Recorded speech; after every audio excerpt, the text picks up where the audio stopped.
श्री स्वामी समर्थ. मी प्रांजली. नवरात्रीच्या 9 दिवसांमध्ये आई भगवतीचा आपल्या घरामध्ये सूक्ष्म रूपामध्ये वास असतो.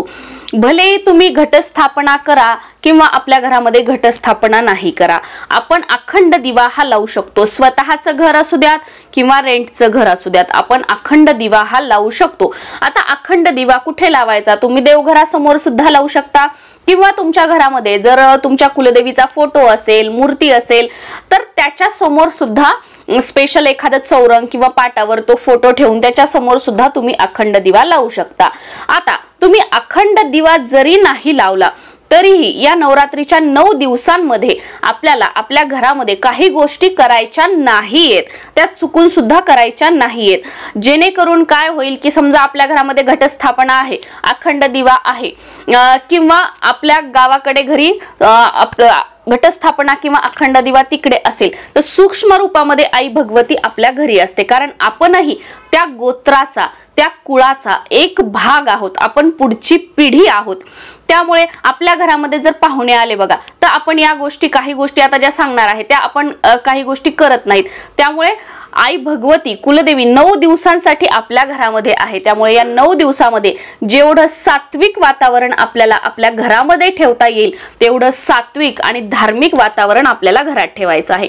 ते म्हणजे काय की किमान असं नाही की तुम्ही 24 तास सेवा करत बसा, उपाय करत बसा म्हणजेच आई भगवतीची आपल्याला कृपा होईल, असं नाही. पण किमान सकाळी लवकर उठायचं आहे. या नवरात्रीच्या 9 दिवसांमध्ये तुम्ही वर्किंग आहात, लहान मुलं आहेत, जे काही आहे, पण काही दिवस थोडंसं आपल्याला लवकर उठायचं आहे. आता सकाळी लवकर उठायचं, फक्त लवकर उठलं म्हणजे झालं का की 10ला 11ला मग झाडून, तिथून पुढं कामं, तिथून पुढं आंघोळ, या गोष्टी अजिबात नाही. सकाळी लवकर उठून लवकर आपल्याला झाडून काढायचं आहे. आणि या नवरात्रीच्या 9 दिवसांमध्ये आपला फ्लॅट असू द्यात किंवा आपलं बैठक घर असू द्यात, मुख्य प्रवेशद्वार उघडून आपल्याला आपल्या समोर झाडू मारायचं आहे. आता फ्लॅट असल्यावर बरेच जण काय म्हणतात की बाबा यांचं दार आहे, माझं दार आहे, मग मी कसं? पण आपल्याला समोर झाडू मारायचं आहे. कारण मुख्य प्रवेशद्वारामधूनच सकारात्मक ऊर्जा, सात्विक लहरी माता लक्ष्मी ही आपल्या घरामध्ये प्रवेश करत असते. आणि जी काही नकारात्मक ऊर्जा असेल ती दरवाजाच्या बाहेर, उंबरठ्याच्या बाहेर रोखून ठेवण्याची शक्ती सुद्धा त्या मुख्य दरवाजातच आहे, त्या उंबरठ्यामध्ये आहे. पण त्यासाठी आपल्याला काही गोष्टी कराव्या लागतात. मुख्य प्रवेशद्वाराच्या समोर थोडंसं झाडून घ्यायचं, त्यानंतर पाण्यामध्ये थोडीशी हळद टाकायची आणि हे हळद मिश्रित पाणी स्प्रिंकल करायचं. फ्लॅट असेल तर स्प्रे बॉटल मध्ये ठेवायचं. मी काय करते बघा, स्प्रे बॉटल आहे, त्याच्यामध्ये चिमूटभर हळद टाकते, गोमूत्र असतं ते गोमूत्र त्याच्यामध्ये टाकते आणि ते भरून ठेवते. संपलं की त्याच्यामध्ये भरते, संपलं की त्याच्यामध्ये भरते. रोज काय करायचं, फक्त ते शेक करायचं आणि दारात पाणी स्प्रिंकल व्हायचं. मग हे करायचं, याने काय होतं, खूप ओलं सुद्धा होत नाही आणि हे पाणी स्प्रिंकल सुद्धा होतं. आणि नवरात्रीच्या 9 दिवसांमध्ये रोज शक्य झालं तर उंबरठ्याला हळदीचं लेपन करायचं आहे. पारसा उंबरठा, पारसं दार किंवा दारामध्ये चपल्या पडलेल्या, अस्ताव्यस्त पडलेल्या असं अजिबात ठेवायचं नाही. ही सर्वात महत्वाची गोष्ट. भले तुमच्याकडून सेवा न होऊ द्या एखाद्या वेळेस, पण या छोट्या छोट्या गोष्टी तरी आपण पाळायला हव्यात. दुसरं म्हणजे सकाळी लवकर सात्विक वेळ जी म्हणते त्या वेळेमध्ये आंघोळ करून आपली देवपूजा करण्याचा प्रयत्न करा. जास्तीत जास्त खूप झालं तर 9च्या अगोदर देवपूजा, आपली सकाळची आरती, या गोष्टी करण्याचा प्रयत्न करा. असं नाही करायचं म्हणून 10 वाजता केलं, 11 वाजता केलं, सगळे कामं केले, मग त्यानंतर या गोष्टी केल्या. मग त्यावेळेला बघा आपलं तेवढं मनही लागत नाही. आपल्या आजूबाजूला सगळं चाव चाव चाव असतं, सगळे आवाज असतात. सकाळच्या वेळेत कसं असते, सात्विक वेळ असते, त्यावेळेला आपल्या डोक्यात विचारांचा गोंधळ नसतो, आजूबाजूला शांतता असते, पक्ष्यांचे आवाज असतात, कुठेतरी आपलं सेवेमध्ये मन लागतं. त्यामुळे सकाळच्या वेळेत जास्तीत जास्त 9च्या अगोदर आपली देवपूजा, कुलदेवीची आरती वगैरे या गोष्टी करण्याचा प्रयत्न करा. आणि नित्य नियमाने रोज या 9 दिवसांमध्ये आपल्या घरामध्ये कुलदेवीची आरती ही व्हायलाच हवी. घटस्थापना असो, अखंड दिवा असो किंवा नसो, आरती कुलदेवीची करायचीच आहे. त्यानंतर सकाळ आणि संध्याकाळ जो दोन्ही वेळा जर आपण आरती केली तर खूप उत्तम आहे. पण दोन्ही वेळा शक्य नसेल तर तुम्हाला सकाळी जमलं नाही तर संध्याकाळी दिवे लागणीच्या वेळेला करा, संध्याकाळी दिवे लागणीच्या वेळेला जमलं नाही तर सकाळच्या वेळेला करा, पण करा. सकाळ आणि संध्याकाळ मोबाईलवर असेल, टीव्हीवर असेल, श्री सुक्तम असेल, महालक्ष्मी अष्टकम असेल किंवा देवीचे भजन असतील, हे आपल्या घरामध्ये लावा. का लावा? कारण बघा, आपल्या घरामध्ये ज्या वास्तूमध्ये आपण राहतो, ज्या घरात आपण राहतो, तिथे आपल्यासोबत वास्तू देवता सुद्धा राहत असते. आणि या जागेमध्ये, या घरामध्ये जशा सकारात्मक ऊर्जा असतात तशाच बऱ्याच वेळेला नकारात्मक ऊर्जा सुद्धा असतात. तर जेव्हा आपण चांगलं बोलतो, मंत्र स्तोत्र याचा आवाज आपल्या घरामध्ये घुमतो, त्यावेळेला नकारात्मक ऊर्जा कुठेतरी कमी होऊ लागते, ती काढता पाय घेते. आणि तुम्ही बऱ्याच वेळेला आपल्या घरातील मोठ्या मंडळींकडून ऐकलं असेल की वास्तुदेवता ही नेहमी तथास्तु म्हणत असते. जे तुम्ही बोलता तोंडातून ते चांगलं असू द्यात किंवा वाईट असू द्यात, वास्तुदेवता नेहमी तथास्तु म्हणत असते. त्यामुळे आपल्या घरातली मोठी मंडळी म्हणतात बघा, नेहमीच चांगलं बोला. काय असं बोलतो रे, ओरडा ओरडा, तोंडातून तोंड उघडलं तर चांगला शब्द बोलत जाना.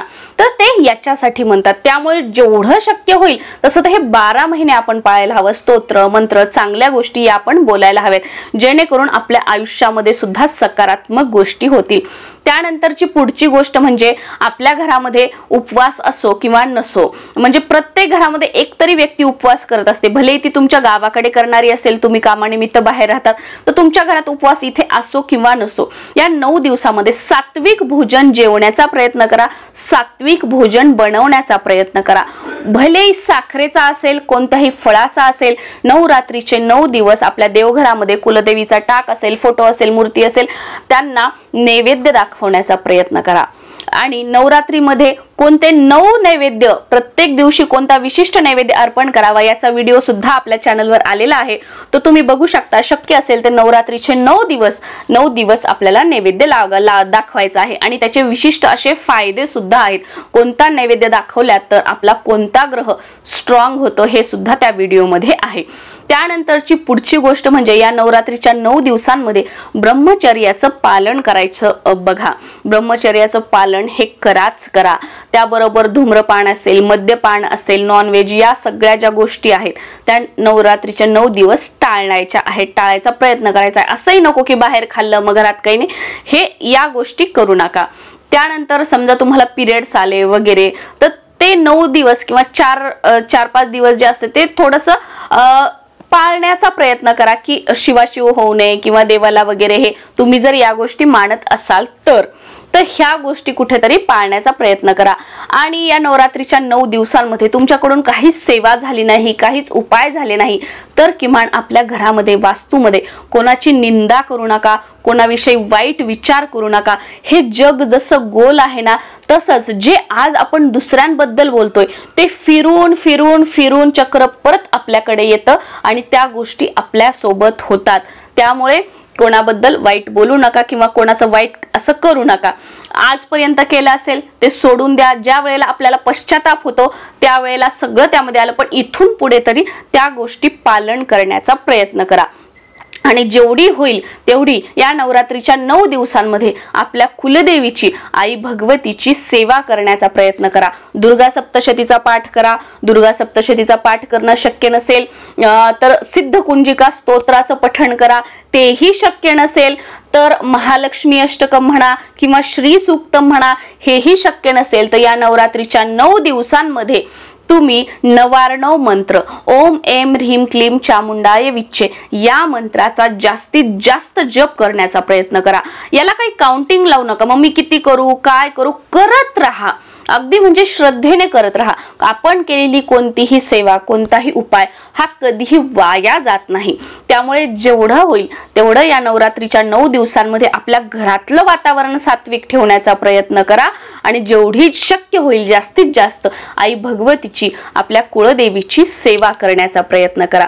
भलेही उपवास केला नसेल, काही गोष्टी जे दुसरे करतायत त्या आपल्याकडून घडत असतील, पण ह्या गोष्टी जरी पाळल्या ना तर आपल्या घरामध्ये एक प्रकारची सात्विकता, सात्विक लहरी आपल्या घरातील वातावरणामध्ये तयार होतात. सकाळ संध्याकाळ घंटा आपल्या घरामध्ये वाजवा. जेव्हा आपण आरती करतो त्यावेळेला घंटा असेल, टाळ आपल्याकडे असेल तर तो टाळ वाजवा. या आवाजाने काय होतं की सकारात्मकता आपल्या घरातील वातावरणामध्ये राहते. त्यामुळे या गोष्टी करण्याचा प्रयत्न करा. श्री स्वामी समर्थ.